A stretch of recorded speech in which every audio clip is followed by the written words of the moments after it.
Your toddler sleeps perfectly, as long as you're in the room. The moment you slip out, they wake. Every single time.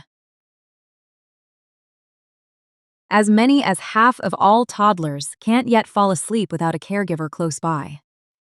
Yours is not the exception. And there's a specific sequence that reliably changes it.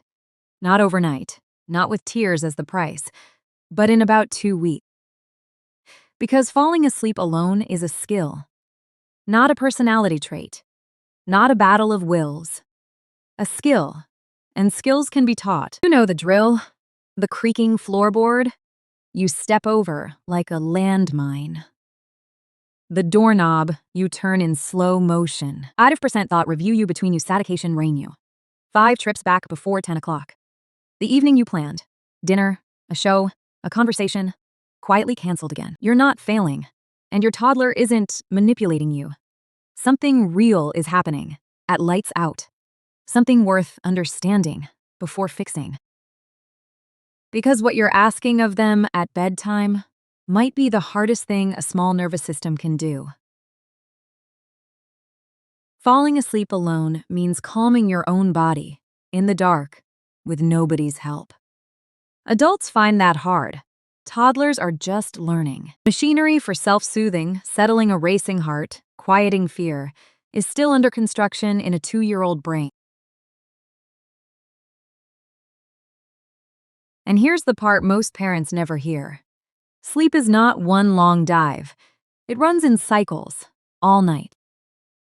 Every sleeper, you included, surfaces briefly between cycles, several times a night. Adults resettle so fast they never remember it. Each surfacing asks a toddler the same enormous question. Can I settle myself back down, or do I need my person? If the answer at bedtime was, I need my person, the answer at 2 in the morning will match it. Some toddlers learn this early, some late. The variation is huge, and it says nothing about your parenting. But 3 foundations decide whether independent sleep holds. Miss even one, and every method you try will struggle. Foundation 1. A bedtime routine that genuinely shifts the nervous system into calm. 15 to 20 minutes. The same steps, the same order. A routine isn't a checklist to race through. It's a runway. Each familiar step signaling the body. We are landing now. Foundation 2. Enough connection during the day. A toddler's need for you works like a bucket that empty hours quietly drain.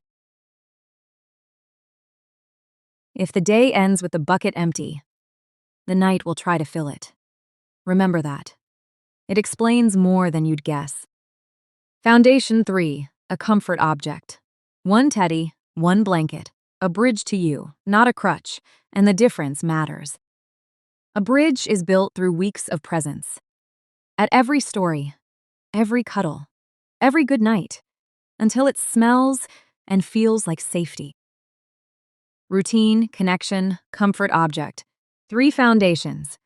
Most families are missing at least one and don't know it. Which raises the real mystery. Why does the exact same method rescue one family and fail completely next door? Here's why. Most sleep approaches treat only what's visible above the surface. The protest, the crying, the calling out. But under the surface, many toddlers are using the night to meet a need the daytime didn't fill. Long childcare days. A new baby in the house. A season when work swallowed everything. None of it neglect. All of it bucket draining. That toddler doesn't have a sleep problem. That toddler has an attachment need. Wearing a sleep costume. Sleep train that child anyway. And you get the classic pattern every exhausted parent recognizes. It works for a week, then collapses. Not because the method was wrong, because the method answered a question the toddler was never asking. Fill the need first, and the same method suddenly works. Which is why identical advice splits families into successes and failures. So before you change anything at bedtime, run one simple audit. It takes a single evening.